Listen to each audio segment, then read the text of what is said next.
So you probably think you're an above average driver, as most people think they are. But what does an above average and actually skillful driver look like on road and off road? Well, I'm going to show you in this video. But we're going to start with drivers who are not just below average, but they're actually really dangerous. And we call those loser drivers.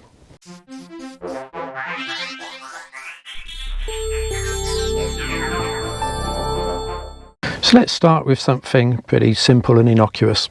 Just a bit of circle work on a beach. Puna Beach is usually a tranquil slice of paradise, but it's being ruined by hoons. Their reckless behaviour caught up with them at the weekend. Moments after these videos were taken, there were 2 serious crashes. One man remains in hospital in a critical condition. Police are searching for more witnesses to come forward with information, dashcam or other vision to assist with investigations. So it didn't go too well for those guys. In hospital, car written off. Couldn't get much worse, or could it? On May 30th, 2021, a young fella named Payne tragically lost his life very close to where I'm standing here on Bribie Island. Now, I'm not going to call it an accident, because an accident is something outside of your control. It was an incident because it was entirely controllable and entirely preventable. So let's take a look at the consequences of that driver's actions that day. With a small army at their backs, Kylie and Kent Payne leave court having just learnt the fate of their son's killer. No jail time was ever going to bring Harry back. The now 20-year-old Lyndon Roby will spend 9 months of a 3-year sentence behind bars and won't be able to apply for a driver's licence until 2028 after his actions behind the wheel killed his mate, Harry Payne.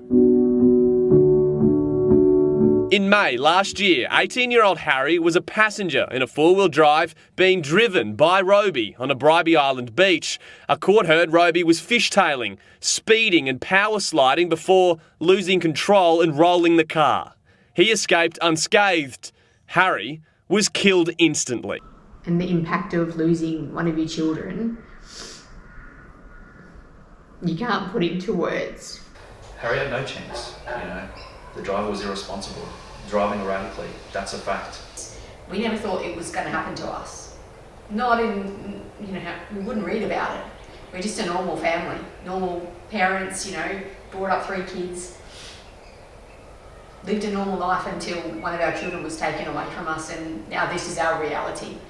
We have a bedroom of our 18-year-old son that hasn't been touched since the day he left the house. Our son now sits in our entryway. His ashes are now in our entryway. We walk past it every day, every night, and say goodnight to him. That's our reality, and that can be someone else's reality. So it turns out that yes, it could get much, much worse. And you know what? If there's enough of those sort of accidents, then the beach is going to get shut down and people's access is going to be restricted. Do you want to be the one who caused that? Now, I've talked a lot about negativity in this video so far, and that's important. But I did say I'd show you what a good driver looks like, and here's an example. So when you're out full driving, you can always tell when there's a loser driver on the tracks because they use way too many revs, they take a poor line, the vehicle bounces around, which risks damage to the vehicle, and it also damages the track.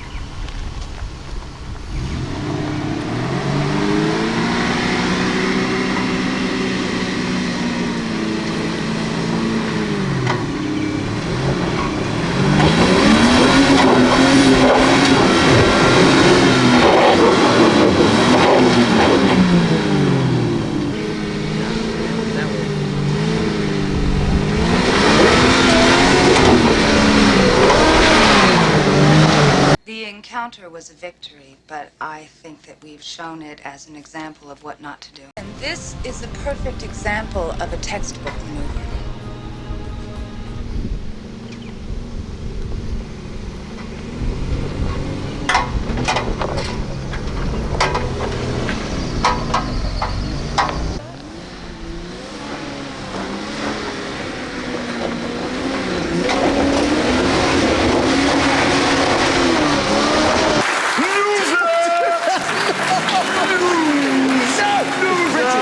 It's a ridiculous loser.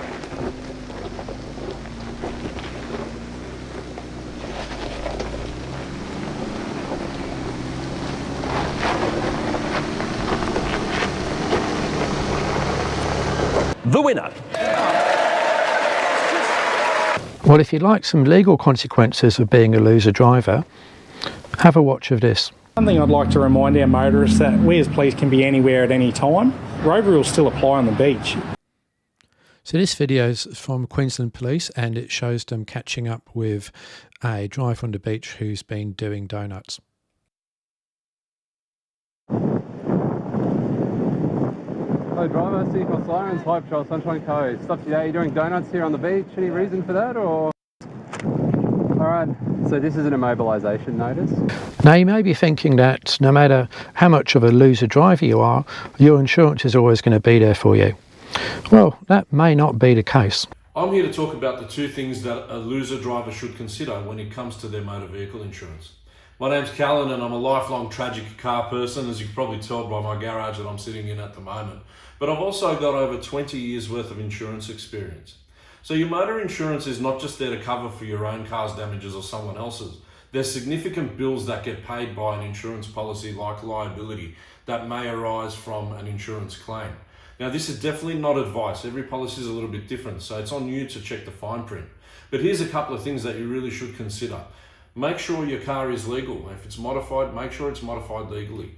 Make sure the way you're driving, where you're driving is legal. If either of these two things could have contributed to a claim, you might find yourself in strife. So you have to read the fine print, because only a loser would pay for an insurance policy they can't claim on. Now we've covered what a good off-road driver looks like. Here's what a good on-road driver looks like, and the extra skill is really quite subtle. So what does an above average on-road driver actually look like? So to find out, I've got an expert here. This is John Ristel. He's the guy that used to train instructors for Victoria Police, and then he went on to run his own driver training company, was chief instructor of other driver training companies. So he knows what he's talking about when it comes to an above average on-road driver. John, what is an above on-road driver? What does one of those look like? An above average driver is a cautious driver, probably more cautious than most people around them.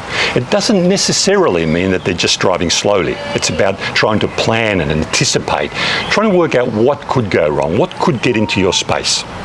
So would you say it's a driver who, I guess, flows with the traffic but is never surprised by anything because they've anticipated it in advance? Yes, absolutely. They're always looking for what might happen, what might get into my space. What do I need to do to be able to deal with this situation? Not putting myself in a situation where I'm relying completely on other people to get it right. Fantastic. Can you give us a demonstration of what that looks like in practice? Yes, absolutely we can. Great. Thank you. A few intersections coming right and left, and I maintain a speed that I could stop. Now, that speed is a little bit under the speed limit under the circumstances. Just because the speed limit says 60 doesn't mean I have to do 60. I have an oncoming car, off the accelerator, I cover the brake pedal, it's clear, he's obviously giving way to me, so I'm prepared to proceed. Now, I've got a car coming up behind me, so what I'm going to do is get my brake lights on really early, way earlier than probably I need to, because I don't want that car to run into the back of me. So I'm letting him know that my intention is to stop. So I'm looking right, I'm looking left, I'm looking oncoming. I didn't just proceed because the light was green, I proceeded because I have enough evidence to say that it's safe to proceed. I'm not relying on other people getting it right. I'm doing everything I possibly can to stop others moving into my space. Whether they're legally entitled to or not is not my concern. What is my concern is I've got to be travelling at a speed that I can stop if I have to. I'm also constantly checking my mirrors. Every 10 to 15 seconds, I'm having a look in the mirrors just to see what's behind me. Well, why is it important to know what's behind you? Well, if I do need to take some sort of evasive action, I want to know what's there. I want to know what's directly behind me. I also want to know what might be my blind spot left or right. Now, I'm maintaining a distance behind the car in front, and that distance has to be sufficient for me to be able to stop. Even if that car in front of me brakes violently, I've got to be able to stop. Anticipate that that green light may change. It's been green for quite some time. It's a stale green, as I call it. Absolutely, a stale green. And also it's downhill, so your stopping distance is potentially longer as well. Exactly. Yeah, and because we've just seen the lights change green, you know that we're going to roll through on a green. It's not, will they change or will they not? You've got evidence that they're going to stay green. Intersection on the right, I have a car coming out, so I'm just going to cover the brake. He's turning, it's good, he's letting me go. I'm prepared to accept that evidence, I'm prepared to proceed. I just caught a glimpse of a road sign just over the top. It looked like it said keep left. And we can't see the road sign at all now, but we will be able to see it. We know it's there, so when we come over the crest, we're looking for it already. Exactly. Most vehicles do travel too close to the car in front, as you can see. Yeah. They probably couldn't stop if the car in front braked. Now, they could turn around and blame the other driver for braking unnecessarily, but that doesn't stop them crashing. So I notice you've put the car to the right-hand side of the road, because that Kia ahead is a little bit to the left, so you can see ahead, is that right? Yes, that, and the fact that I also saw the cyclist who just turned off, unfortunately. But I was actually setting up for that cyclist really early, so that I didn't have to swerve at the last minute. I didn't even see the cyclist. Yeah, I caught him way back, because I was looking ahead, I was planning, but that's what a skillful driver does. They look ahead and they plan. That's really a key point. You're not proceeding just because the lights are green. Yeah. You're not doing something just because you've got right of way. Exactly. And what I'm seeing you doing is you're observing all of these things, and then that's modifying your driving. So that's actually what a skillful driver, isn't it? Exactly. Is, isn't it? It's the ability to look at what's around you, understand it, and modify how you drive to keep yourself and others safe, and also reduce wear and tear on your vehicle. Yeah. It's all about risk, isn't it? I mean, that Kia could have jumped out into traffic, but you know, you've mitigated the risk. You've gone, yeah, I've got evidence that it's safe to proceed. I haven't just assumed. That's right. Yeah. And the evidence can be anything except the road rules. If you use that's classic. The evidence of that's great. Yeah, if you use the road rules as evidence, you're actually saying I'm going to rely on the other road user. Yeah. So you can use whatever you like as evidence. The fact that they're stopped, they're stationary, they've been there for a time, eye contact, whatever you like. But don't rely on the road rule to proceed. The only thing the road rule will achieve is, if there is a collision, it'll decide who might have to pay for the damage. So this is what we mean by evidence. The police driver here has right of way down this road, and they will be obeying the road rules as you have to. The BMW driver is going to come up to the T-junction, and the road rules say they have to stop, but the police driver is not going to take the fact that the road rules say that as evidence. Instead, they're going to look for other evidence, such as, is the car slowing down enough to be able to stop? Is the driver actually maintaining eye contact? Are they scanning? And potentially the police driver can even move into a different lane. So if the BMW driver does move out, then you've got a little bit more margin to work with. And that's exactly what John was doing in that demonstration drive. And you saw it very well with the cyclist. He picked that up 200 or 300 metres ahead and is making plans to be able to deal with the cyclist even before we were anywhere near them. And that is what I call impressive driving and a great role model for how to be an on-road driver. Now, you may think you're doing okay as a driver, but if your peers and passengers don't agree, then you're going to get the sort of reputation that you probably don't want. A loser driver means to me someone who doesn't obey the road rules. They are in place for a reason. Someone who tries to drive recklessly to impress someone, and someone who makes someone feel uncomfortable. I felt lucky to get out of the car at the end of the night, and when we had the opportunity to go back in the same car later, no, I did not. I think a loser driver is someone who drives really recklessly and doesn't consider the impacts that their actions have. Absolutely. In my early 20s, there was quite a few times that I jumped in the car and I felt really uncomfortable, and I had to ask him to slow down or stop driving so recklessly to ensure that we left the vehicle safely at the end of the journey. I would get away straight away. Like, I wouldn't risk my life for a minute. I really value my life. I would tell them it's at their own risk, but I would never go back into that car if that driver is driving. So I also think that it's important to have respectful passengers as well. When I was in my group of friends, I was one of the first people to have my license, and so a lot of my friends obviously younger. and they didn't always want to wear a seatbelt, but I was strong enough to say, hey, look, you have to put a seatbelt on, otherwise I'm not driving. And I feel like it's very important as a driver to have courage and strength to, you know, tell what you want as your passengers as well, because you're looking after their lives, they're looking after you. If you're a passenger in a car and the driver's being a loser, you know, we want you to, you need to tell them to stop. You need to get out of that car and not put yourself in that situation. When you're in a difficult situation in a car, it's around having the courage to speak up, even if it's your best mate. If it's your mum or your dad or your brother or your sister, cousin, it doesn't matter, a workmate. If you know, driving to a work meeting and the person's speeding, you know, have that strength and that courage to say, you know what, I want to get home to my family tonight. I want to get home to see my mum and my dad and have dinner with them at the kitchen table. Can you please slow down? I just want to admit to being a loser driver at some stage in my life. I'm not one bit impressed with it. Did have people who are still very close friends of mine in the car with me in wet conditions, where I was driving erratically and fishtailing through 2 different towns to get home one night. As cool as I thought it was, I now look back on it and realise how much of a loser I was at that time.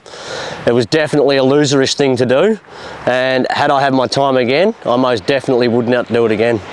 You know, losing Harry is, you know, you just never recover, and you learn to become stronger as a family, but you never ever recover, and you never ever get over it. That's the reality. That's the reality of that, what we have to live with for the rest of our life. But you know, still Harry's friends today are struggling with Harry's death, and we certainly are, and our kids are. You know, people come out of the woodwork that, you know, were impacted by Harry's death and still are today. Now, I'm not going to tell you to drive everywhere 20 k's under the limit. I'm sitting in my Lotus Elise sports car for a reason, because it is possible to have fun with cars legally and safely. I've certainly got lots of videos on my own channel showing me and others doing exactly that. So here's how you do it. You take it to the track, and here's a few of my friends giving you the opportunity to really enjoy yourself in your car at the limit, legally and safely. If you want to experience the most intense form of motorsport this side of Formula One, try karting. It's a sport that the whole family can get involved in, racing wheel to wheel. Don't be a loser, take it to the track. If you love your off-roading and you want to take it to the next level, why don't you come off-road racing with me? I race in Ultra 4 Australia. I also do Cliffhanger 4-wheel drive event and the Ultimate 4x4 Challenge. These are extreme off-road racing events. But you know what? You don't even need a race car to be part of it. You can come and co-drive for a team. People are always looking for co-drivers. You can come and be an official, but you can come and be part of the action and part of the fun in off-road racing. I'd love to see you be part of it. All right, guys, make sure to take it to the track, because you don't want to be a loser. If you want to take your car to the absolute limits, come join us on a sprint day. Don't be a loser driver. Hi, I'm Marissa. If you want to take your car to the limit, bring it to a Motorcana. It's only about $50 to enter, and you can use your standard road car. Don't be a loser, take it to the track. So there's 3 points to this video. First, it is possible to drive skillfully on and off-road being an above average driver. I've shown you how. Now go practice it, and that's how you're going to respect the people and even maybe impress them. Secondly, if you're a loser driver, absolute minimum you're going to lose the respect of people and gain a bad reputation. And worst case, well, you've kind of seen the worst case. If you do want to take it to the track, then you can take your car to the limit and max it out. I do, other people do, and you've seen many examples of how to do it in this video. Now also remember that if you're watching social media, you see a lot of people doing a lot of things with cars. That's not always a good example to set. So only follow the example when someone has carefully explained what they're doing, how and why it's safe, and there's plenty of them out there. So I hope you're not going to be a loser driver. Please take it to the track, and remember, there's better ways.